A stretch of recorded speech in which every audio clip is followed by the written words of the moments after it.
supersonic.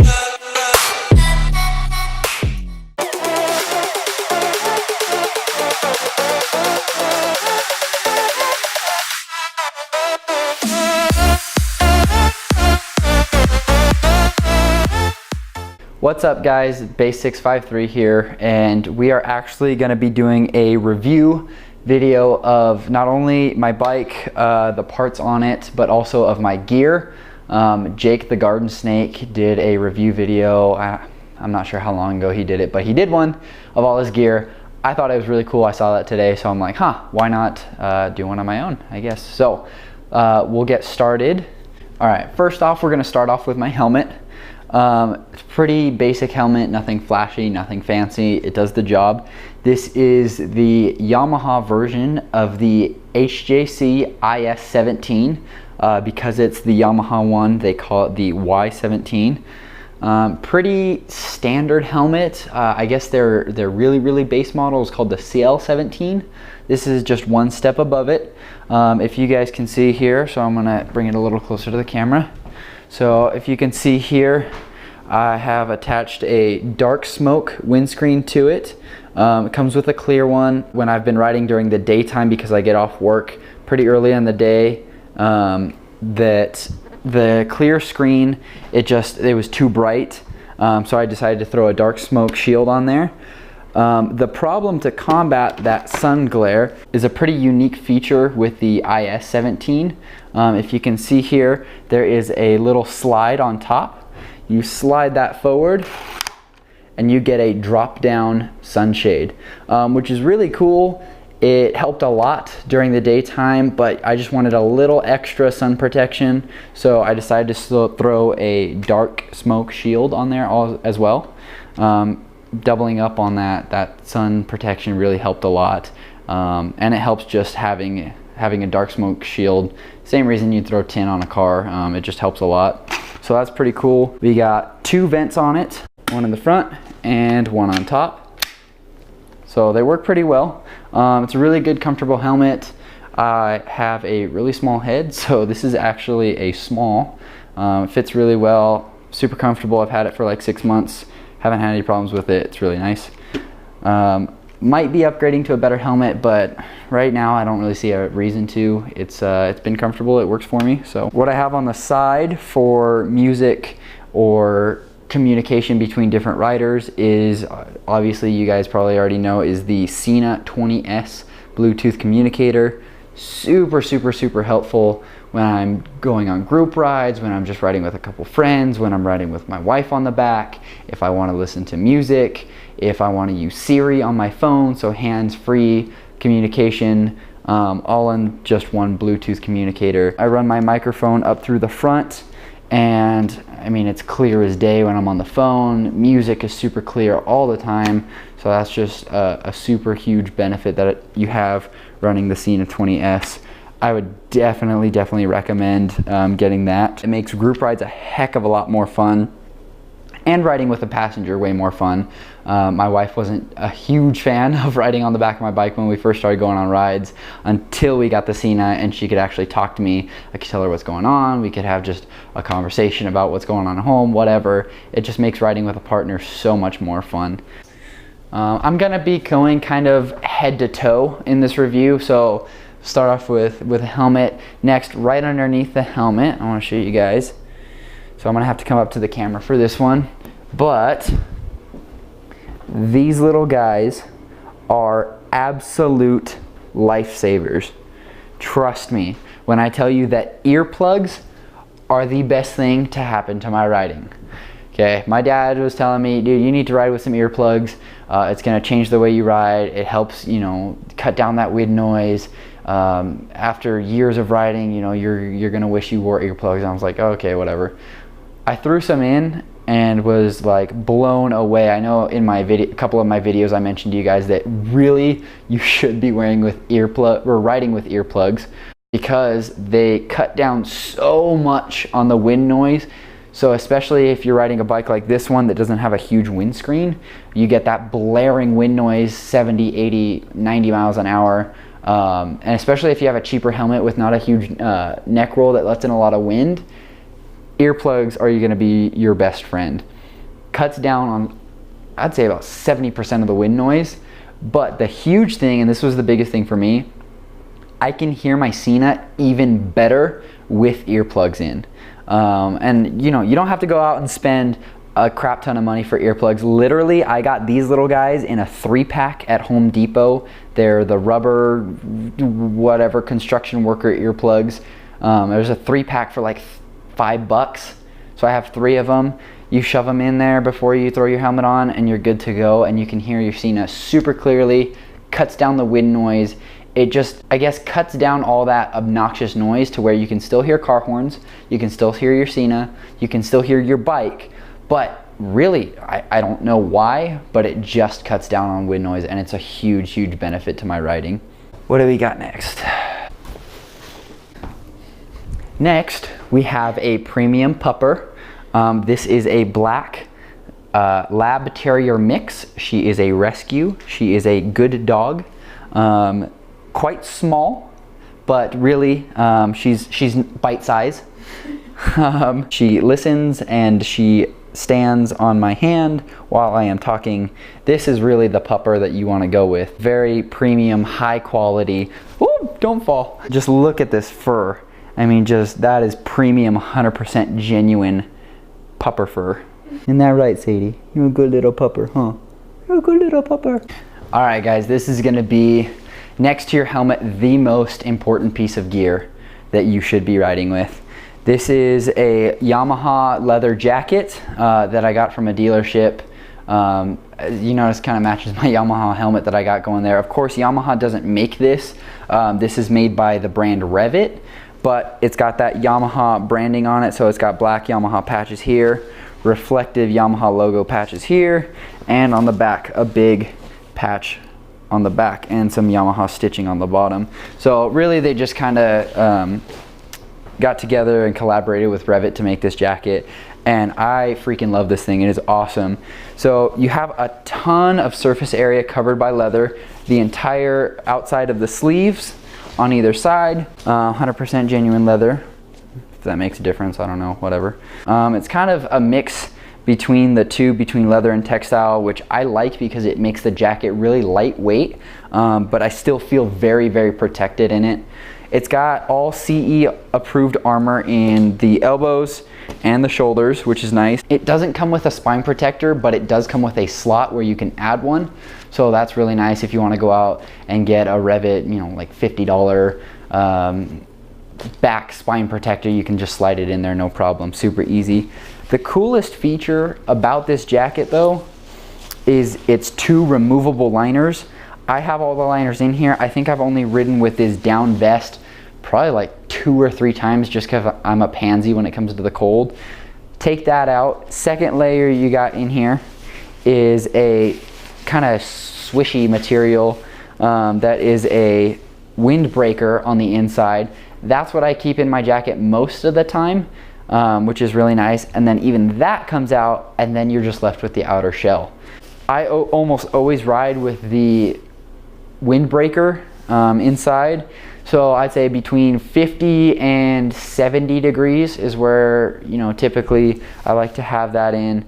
Cuts down a lot of that wind coming through the jacket, and it really, really helps. This jacket does have vents on the side, so you can zip down the arms, opens up some mesh vents if you're getting a little warm. So that's cool. But I think the point at which I stop wearing the jacket is probably around 85 degrees. That's when it starts getting a little too warm. I take off the jacket, my back's all sweaty, my arms are all sweaty, it gets hard to kind of take it off.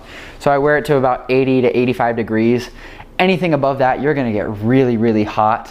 But like I said, this is, next to your helmet, your best piece of protection. Really, if you're looking for security, wear it 100% of the time. I mean, if it's 110 degrees out, this is gonna be your best option as far as safety. This jacket runs at $499. So for 500 bucks, you get a freaking killer jacket, dude. I love this thing. I love the way it looks. Plus it makes me look a little like beefier than I actually am. So it makes me look jacked when I have it on, and then I take it off and it's like, oh, you got skinny little arms. It's a really good looking jacket. It's really cool. Here, I'll throw it on real quick so you guys can see, because in my videos, you guys only get to see what's in front of me and not what's on me. So this is a little poofier than normal just because it has that vest and the windbreaker and the shell on it. But I think it looks really good. Snaps on and zips up. It looks really, really, really nice. So I really like this jacket. It's my favorite piece of gear. So there's that. Next piece of gear, you're probably wondering, well, Base, what do you wear if it gets above that 80-85 degree range? Next piece of gear, it's one of my favorite pieces of gear, is my armored vest. This is a Speed and Strength True Grit vest. Speed and Strength probably wouldn't be my first choice as gear brands go, just because I'm kind of a brand snob, especially when it comes to dirt bike gear. But flipping through the catalog and searching for something that was going to be comfortable to wear when it got a little hotter, this vest really, really stood out to me just because of its super cool look. It's got really like a cloth outside, but the thing that grabbed my attention was CE approved armor in both the breasts and in the spine. That's something that the jacket didn't even have. I really, really like this vest. All adjustable around the waist and the shoulders. Really heavy duty zipper up front, which I thought was nice. The really cool touch to this vest was when I ordered it, it did come with an open carry gun holster on the side. Not something you would ever use in California, but you know, here in Utah or Texas, Wyoming, whatever, some of the lot more free states, I guess, you could definitely use that, and I mean, nobody would really give you hassle about it. Super good bang for your buck on this one. 129 bucks, and you get CE approved armor or something really, really breathable and lightweight to wear. I mean, this thing weighs nothing. Lightweight to wear during the summer. In the mornings when I'm on my way to work, I will wear a sweatshirt underneath it, and it's just super, super nice and comfortable. I mean, there's not really anything else to say about it. I mean, it speaks for itself. That's the vest. I'll show you guys what it looks like on me. With this vest though, do go a size down because it's bigger than you think it is, especially if you're not going to be wearing a thick jacket underneath it.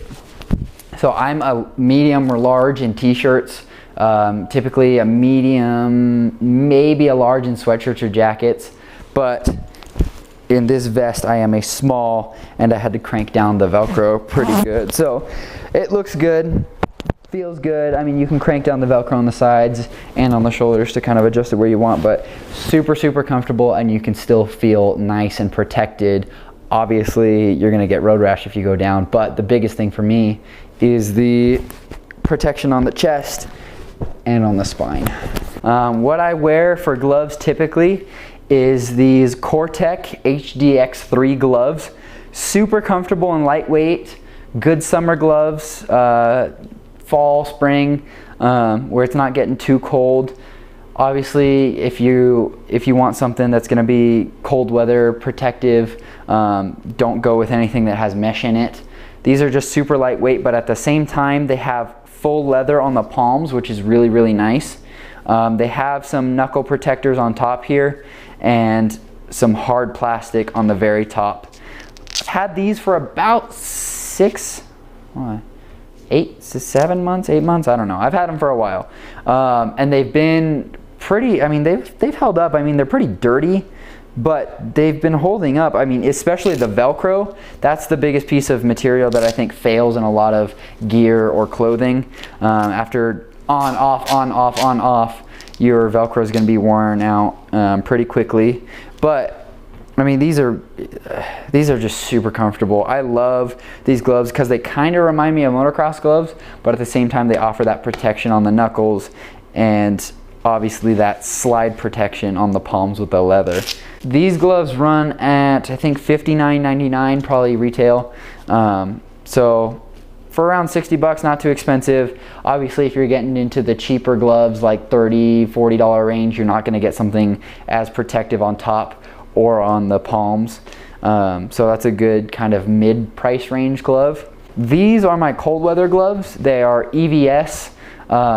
Same thing where they have the knuckle protectors on top, but they do not have leather. I mean, they have a little bit of leather on the fingertips, but that's about it.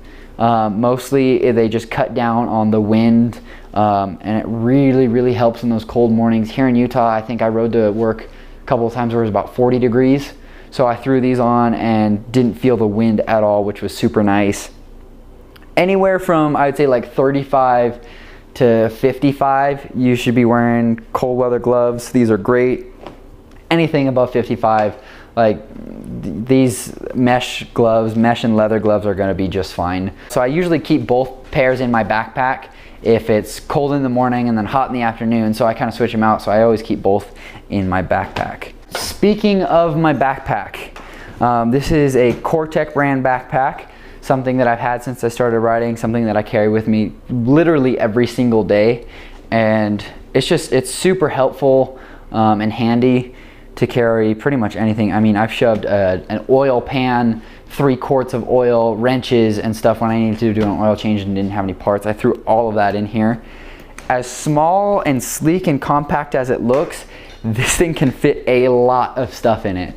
On a daily basis, I actually had my MacBook, my charger, my camera, paperwork, pens, GoPro, pretty much everything I needed to take to work that I didn't want to leave at work. Literally took it every single day in this backpack. And the reason I was able to fit it all in here is because check this out. So you have these zippers, which are non-flap zippers by the way, which is nice.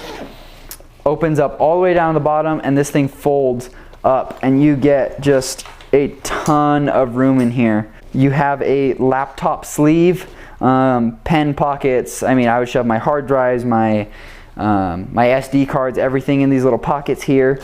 And it's got a flat bottom, so I could set my camera, water bottles, my lunch, everything in here. Super roomy. It also has pockets on the side for, let's say, water bottles or whatever. A pocket on the top for even more stuff, so more GoPro stuff, accessories, business cards, whatever I needed to fit on top. One of the coolest parts about this backpack is you unzip the bottom here. Okay, pretty compact. You don't even know it's there. And if I can get it out comes this little thing here that is a helmet holder, which is way cool. This thing goes up and over. You set your helmet on top, comes all the way over, padded on the inside so you don't scratch your helmet, and clips on so that you can carry an extra helmet on your back or just store your helmet so it doesn't get scratched anywhere, which I thought was really cool, kind of just an added little bonus. Sometimes I throw like shoes in there or something if I'm gonna change out of my boots and put shoes on. So a really neat backpack. I think this thing ran for like 80 bucks. So not too bad. I was looking for something that was curved and padded so it wouldn't affect my riding style, which this thing is perfect. I know Ogio makes a really good backpack that pretty much everybody uses. The problem I've heard with that one is there's just not that much room because it is like a semi-hard shell that's curved, so you can't fit that much stuff in it. This backpack's awesome, fully adjustable, clips around the chest, everything you want in a backpack. So I really like it, I'd recommend it. Moving on down, these are your standard blue jeans. I mean, really not a whole lot to say about these, but I always ride with pants on, no matter how hot it is. Not that I don't ride without pants on, that would probably be indecent, but my wife's laughing over there. She thought that was funny. I'm not that funny, but my wife thinks I'm funny, so that's a bonus. But I never ride in shorts is what I'm trying to say. So I always ride with pants on. I try and always ride with at least denim. Nothing like I'm wearing now, the kind of khaki. That thing's just gonna totally shred apart. Denim will probably hold up a little bit better if you do end up going down. But 25 bucks at Target. I can't beat that, and they're super freaking comfy. So blue jeans, bonus. You were being a turd nugget when I'm trying to film. Okay, so this is my last piece of gear as far as this review goes. These are my Speed and Strength boots. Kind of, oh hello. Hi, do you want to see my boots? You dork. I always ride with boots on over the ankle. Not the greatest boots in the world, I'm gonna be honest with you. I mean, there are benefits to them. Hard sole on bottom, contact patches on the top for when you're shifting. They do latch down and then Velcro around the ankle with toe sliders on the edges. 90 bucks. I mean, you can't really complain when you get them for that cheap, but there are some things that I wish they would have done better. I'm gonna have to come up to the camera for this one. On the toe sliders, so right here, you can see the little metal rivet that was in there snapped out, so that's kind of like flimsy now. So I had to really clamp this one down because that top part kind of snapped off, which was dumb. I do like having toe sliders on there because I don't know if you can see this part where I've actually rubbed my boots because I was laying it over like a boss. Did scratch that, so having the toe sliders there was a bonus, but they are really cheap, really replaceable. The other complaint that I have, and I don't know if it's just a me thing, let me know if you guys have the same problems with it, but most over the ankle boots don't fit my ankles because I'm kind of skinny right now. I need to put on some weight, but my ankles have always been really skinny. And so this Velcro patch doesn't reach far enough to the side, so I can never ever get these tight enough. And then the latch over kind of where your foot bends and goes to your foot from your ankle to your foot doesn't get tight enough there. So that's kind of like a complaint I have there, is I can't get these tight enough. What I did was I bought these socks from Cabela's. They're really thick, heavy socks. They're like hunting socks, but they're also moisture wicking, which is really nice. So I got thick socks to kind of combat that, make my feet a little bit bigger and make these boots a heck of a lot comfier, because they are pretty hard on the inside. If you're wearing thin socks, they're not the most comfortable boots in the world. That's why I got these socks. They were like 13 bucks a pair, but they're super comfortable. Yeah, and the boots are just kind of hard inside, so these socks gave me a little bit of extra cushion. Some cushion for the pushing. Just kidding. These aren't the greatest boots in the world, but I was kind of on a budget, so didn't really care at the time. Might get some better ones in the future, but that's the only thing I really have to say about that. Just wear boots. Just do it, because if you go down, you're gonna be wishing you had. Now we got that out of the way. I've been talking for a really long time, huh? Yeah, it's been a long time. Okay. I'm not gonna make you guys watch like an hour-long video, so plus I don't really have all that many aftermarket parts on my bike, so this part will be quick. FZ07 2015, super awesome bike. I freaking love this thing. The few modifications that I've done to it, there are case guards on the side, which are really nice in case you go down, or protects your shin or calf from getting burned, because they do protrude a little bit. I don't notice them being a problem at all. I know on the FZ09 the cases already stick out so much that adding case guards next to it it's just like you're gonna be like freaking bow-legged, just like all the way out there to get around them. But I don't notice them at all, so they're not a problem. Windscreen. So have this windscreen on front. I'll probably grab the camera from here, show you guys a little bit better. Okay, here we go. So what I got here is this dark smoke windscreen. Makes the bike look a little bit better. I like the look to it. Doesn't really serve a huge purpose. Like I know you guys have seen in one of my videos where I'm riding with Joe, that I had to get really close to the gas tank for it to really do anything. I think it's more just for looks than anything else. It gives a bike a more complete feel up front because that headlight sits so low, but it's just a sick looking windscreen. What I have in the headlight is, I hope you guys will be able to see here, right in here, this little guy. So I upgraded to a LED headlight because the halogen in this thing just sucked. Super dark. This little guy is awesome. So it's a 3-strip LED, which kind of reflects off the siding all the way around here. This thing is super bright. I'll probably turn it on. I know I'm inside my house and I hope my wife doesn't kill me, but I'm gonna turn on my bike so I can get this turned on. Okay, now it should stay on. But yeah, look how bright that is. Like, this thing is obnoxiously bright. So with the halogen, I constantly rode with my high beam on just so people would see me. There's like no need to ride with high beams on with this LED. Oh, I gotta sneeze.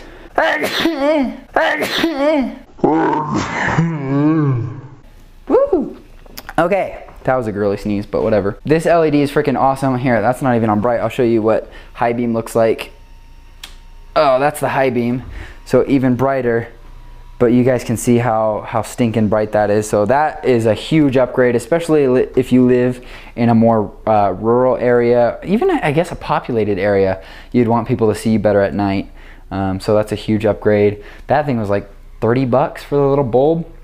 Throw that in there and you're good to go. Pretty cheap. All the mods to this thing are relatively cheap. Everybody makes parts for it, so it's really cool. When I got the bike, show you down here, there is a Gears shock, which is a huge upgrade. I rode Joe's bike, and no offense, Joe, because I know you're gonna watch this, but your bike is just really squishy, and there's really no feedback from the forks or the shock. With upgraded gear suspension in both front and rear, it adds a lot more responsive feel to the bike, which I absolutely love, because especially on my dirt bikes, I love stiff suspension because it gives me really good feedback. It gives you more, I guess, a predictable feel when you have stiff suspension. So I'm really glad that that upgrade was on there when I bought it. What else do we have? Oh, something that I added recently, which I think you guys might say it's not cool. I think it's cool because these mirrors are kind of hit and miss. But a problem that I had was that when I looked in my side view mirrors, whatever, rear view mirrors, I would always be looking at my shoulders, and which was really dumb. But I looked on Amazon, and behold, I found these little guys. Yeah, look at that. Super simple, but all they do is they bolt on to your stock mirror mounts, and then here, I'll show you it from this angle so you can see it.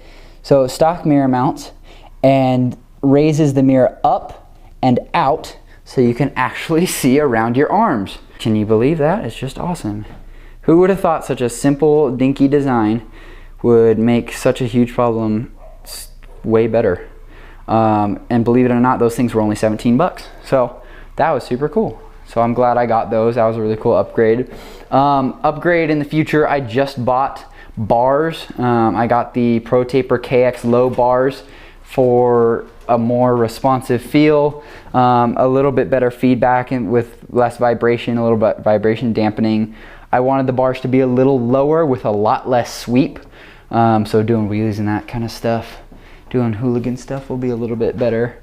And I did just add our Michelin Pilot Road 4 tire, which this thing is awesome.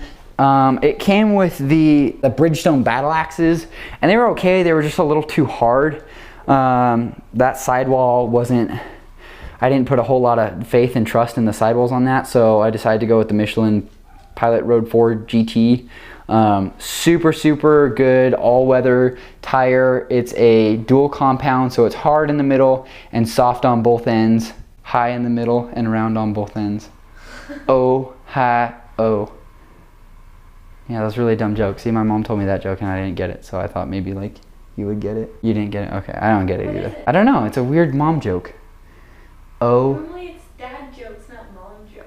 Yeah, well, my mom's a bigger dork than my dad, so. Anyways, other than that, I really don't have any other mods to it. I might do some here and there. I mean, I have the Yosh fender eliminator kit, which makes the bike look better, but really, that's just standard. You guys should know that. I need an exhaust. Hopefully in the future, I'll be able to get that. Oh, one more thing that I wanted to show you guys. Okay, I mentioned in my videos before, Motoloot key tag, lifesaver. I, in one of my videos when I was riding with Chad, lost my key in the tall grass, and this key tag, this what, like $8 key tag is the only reason I was able to find it. Invest in one of these things. It is awesome. Alright guys, well that is my gear review for the day. Hopefully I'll be able to add some mods to my bike, make it a little cooler, make it a little more me. other than that, I mean, I love this bike. It's awesome, super torquey. I mean, up here in Utah, there is a slight power loss due to elevation. So I might be getting a fuel controller or a fuel map or flash tuner or whatever to help out with that. But I'm super happy with the bike after having it for a couple months. Super, super happy with all my gear. Guys, I can't stress this enough, especially seeing it in Utah. Wear your gear, please. There's just way too many motorcycle fatalities. There's too many people here not wearing helmets because it's not the law that you have to, but please be responsible. Please wear your helmet. Please wear protective gear, gloves, jacket. If you can spend a little bit of money, protect yourself because it is really, really important. I don't want you guys getting hurt. I don't want to get hurt. That's why I spend the money. But that's the seriousness of this video. Other than that, yeah, let me know what you guys think. If you guys have gear that you would recommend, please let me know. I'm always looking at new cool stuff, especially when my old stuff wears out. Those gloves I showed you, the Cortex, are getting kind of beat, so I might be looking for some new gloves. Like I said, I might be looking for a new helmet soon, so it just, I would love some recommendations from you guys. Let me know what you think about the review video. If you have any questions, comments, concerns, if you think my hat is stupid, if you think my dog is a weirdo or she's really cute because she's absolutely adorable, let me know in the comments because your comments mean everything to me. When you guys comment and show interest in what I do, it really, really makes me want to make more videos. Like I said, I'm not in this for financial gain. I'm in this because I like doing it. I like showing you guys how much of a turdy goofball I am when I ride, and I think they're fun. It's a hobby for me. So should I do a burnout in the middle of the living room? No. Well guys, please like and subscribe to the channel, like this video, leave a comment, tell your grandmother, tell your mother, tell your brother, tell your father to watch my videos, because if you think they're cool, chances are they're gonna think it's cool too. I know I'm a dork in a lot of them. Sometimes I get kind of boring and weird, but that's the whole point, right? To show you guys who I am and how I ride and what I like to do. Other than that, there's really nothing left to say. So until next time, guys, stay safe, stay fresh, base out.